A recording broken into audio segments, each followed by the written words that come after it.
नासरीन टंडे अलिहार में नीगरी सां मुबैना ज़्यादती की कोशिश के इल्ज़ाम हेठि इलाइक़े वासी हिक ॼणे खे सोहो करे मारकुट बैदि पुलिस हवाले करे छॾियो आहे। इन हवाले सां वधीक तफ़सील ॿुधण लाइ टेलीफोन लाइन ते मौजूद आहिनि नसीर शाह। जी नसीर, कहिड़ा तफ़सील आहिनि?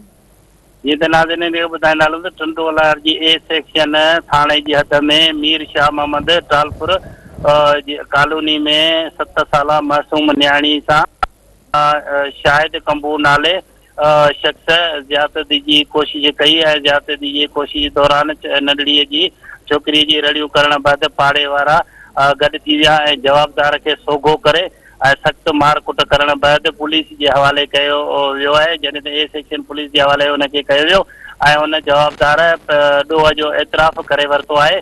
जॾहिं त ॿुधायो वञे थो त हू मातली जा रवासी हुआ ऐं हिते माइटनि वटि घुमण टंडो अलिहार पहुता हुआ। पुलिस मूजिबि त असां जवाबदार खे गिरफ़्तार कयो आहे ऐं उन ॾोह जो एतराफ़ कयो आहे ऐं वधीक जांच करे रहिया आहियूं। जी नसीर, महिरबानी अव्हां जी।